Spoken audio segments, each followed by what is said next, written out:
Good morning. कल के lecture में हमने माइकलसन्स इंटरफेरोमीटर के कंस्ट्रक्शन और फ्रिंजेस किस तरह की बनती है उसके बारे में डिटेल में डिस्कस किया था। आज हम माइकलसन्स इंटरफेरोमीटर की एप्लीकेशंस को डिस्कस करेंगे कि इसके क्या क्या अनुप्रयोग है, इसकी सहायता से हम और कौन कौन सी टर्म्स को कैलकुलेट कर सकते हैं। सबसे पहला जो है वो होता है माइकलसन व्यतिकरण मापी से एक वर्णीय प्रकाश की तरंग लंबाई ज्ञात करना।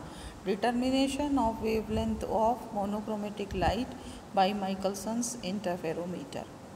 उपकरण का समायोजन कैसे करेंगे? पहले कल जो हमने लेक्चर दिया था, जो अपने लेक्चर जो डायग्राम था माइकलसन इंटरफेरोमीटर का, उसको रेफरेंस मान के फिर देखिए। माइकलसन व्यतिकरण मापी उपकरण में के प्लेट G1 पर एक वर्णीय प्रकाश आपतित करते हैं जिसकी तरंग लंबाई ज्ञात करनी है। आँख से देखने पे साधारणतया सरल रेखीय फ्रिंजें दिखाई पड़ती है। अब दर्पण M1 और M2 के पीछे लगे गए पेचों का इस तरह से एडजस्टमेंट करते हैं कि हमें वृत्ताकार फ्रिंजें प्राप्त हो। अब दर्पण M1 से वाहक पेच को घुमाकर दृष्टि क्षेत्र के केंद्र पर काला धब्बा या अदीप्त फ्रिंज ले आते हैं। अब इसका सिद्धांत, यदि M1 और M2 की A बिंदु से दूरियां जो है वो अगर दूरियों का अंतर D हो तो केंद्र बिंदु अदीप्त हो। इसके लिए ज़रूरी है कि 2D = n लैम्डा होना चाहिए, जहाँ पे n फ्रिंज का ऑर्डर या कोटि है। अब दर्पण M1 जो है उसको हम λ/2 दूरी से विस्थापन करें तो दोनों किरणों के बीच में हमें पता है, क्योंकि ये मिरर में इमेज दिख रही है हमें, और जो फिल्म बन रही है वो बन रही है आपकी M1 और M2 डैश के बीच में। तो इसके बीच में क्योंकि मिरर में पता है डबल डिस्टेंस पे इमेज बनती है, तो अगर हमने M1 को λ/2 दूरी से विस्थापित किया तो दोनों किरणों के बीच में पथांतर लैम्डा से बढ़ जाएगा। इस दशा में 2D + λ/2 इधर हमारे पास पहले n लैम्डा थी तो अभी हो गया n lambda + lambda which is equal to n + 1 into lambda, अर्थात अदीप्त क्रम n से बढ़कर n + 1 हो जाएगा। अतः प्रत्येक बार M1 को अगर हम λ/2 दूरी से खसकाते हैं तो हमें अगली ऑर्डर की अदीप्त फ्रिंज प्राप्त होगी। माना M1 को x दूरी से खसकाया हमने और उसमें केंद्र पर n फ्रिंजें आती है, तो इन जनरल हम लिख सकते हैं x = n × λ/2 के बराबर, या यहाँ से निकालें कैलकुलेशन करें तो लैम्डा हो जाएगा 2x/n which is given by equation 2। और ये लैम्डा का वो मान है जो कि डिज़ायर्ड वैल्यू होगी। यहाँ पे x क्या दूरी है? x वो दूरी है जिससे कि n फ्रिंजेस को केंद्र से n फ्रिंजेस तक जब हम ले गए तो माइक्रोमीटर को कितना घुमाया हमने, वो x वो दूरी हो गई, और कैपिटल N जो है वो नंबर ऑफ फ्रिंजेस है जो कि हमें वहाँ पे दिखाई दी है। दर्पण M1 के वाहक में लगे सूक्ष्म मापी पेच को धीरे धीरे चलाते हुए केंद्र से प्रकट होने वाली फ्रिंजों की संख्या गिनते हैं। यदि n फ्रिंजों के लिए सूक्ष्म मापी द्वारा मापी गई दूरी x हो तो लैम्डा के मान का सूत्र 2 की सहायता से गणना करके प्राप्त कर सकते हैं। हम लैम्डा की वैल्यू कैलकुलेट कर सकते हैं।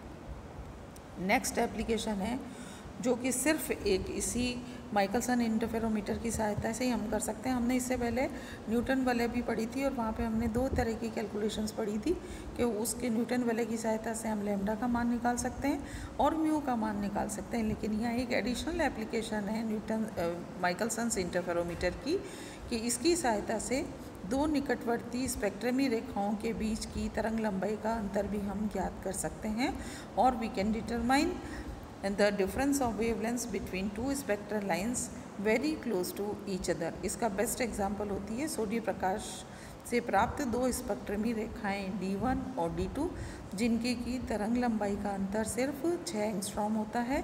माना D1 और D2 की तरंग लंबाइयाँ क्रमशः λ1 और λ2 हैं।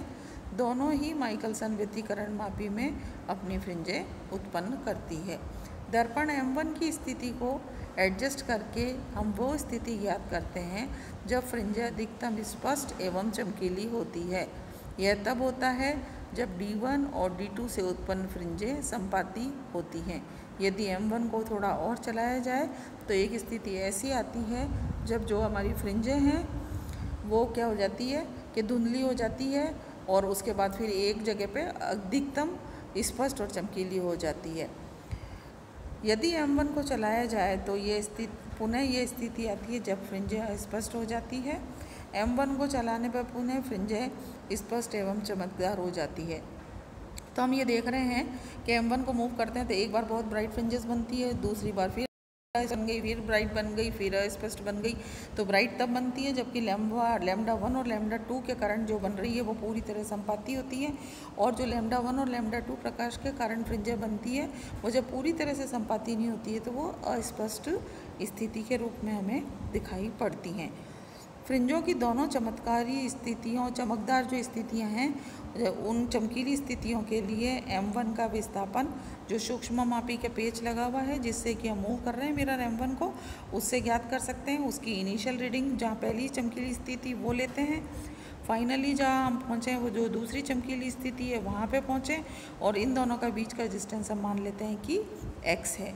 यदि x दूरी से M1 को हटाने से अधिक तरंग लंबाई दैट इज़ 5896 एंगस्ट्रॉम लैम्डा 1 के प्रकाश का केंद्र पर n कोटि बदलते हैं, तो अगर पूरी तरह से ये संपाती हो तो क्या होना चाहिए कि कम तरंग लंबाई लैम्डा 2 के प्रकाश में केंद्र पर जो n+1 कोटि है वो उसके ऊपर कोइंसाइड करने चाहिए, संपाती होना चाहिए, तभी कोटि n+1 कोटि बदलेंगे। पहले का तो ज़्यादा वाली का n और कम तरंग दैर्घ्य वाली का n+1 कोटि जब आपस में मिलेंगी तब हमारे पास दोबारा चमकदार स्थिति बनेगी।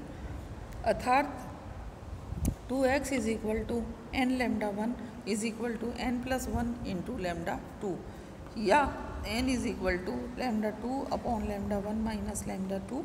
और इस इक्वेशन को जब हमने सॉल्व किया तो यहाँ से ये इक्वेशन 1 से अगर मैं सॉल्व करूँ सारी वैल्यूज़ तो ये कितनी हो जाएगी, 2x upon lambda 1 is equal to x2 lambda 2 upon lambda 1 minus lambda 2, और lambda 1 minus lambda 2 is equal to lambda 1 lambda 2 upon 2x।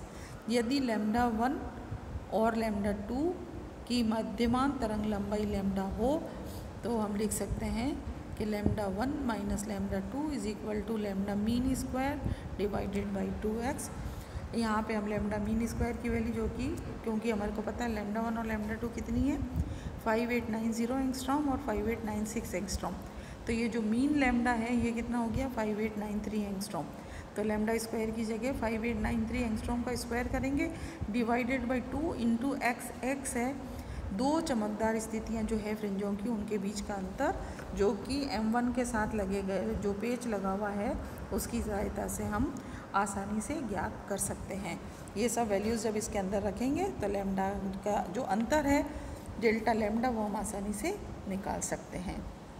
प्रयोग में अधिकतम स्पष्टता के लिए 10 क्रमागत स्थितियों के लिए पाठ्यांक लेते हैं और x का औसत मान निकाल लेते हैं।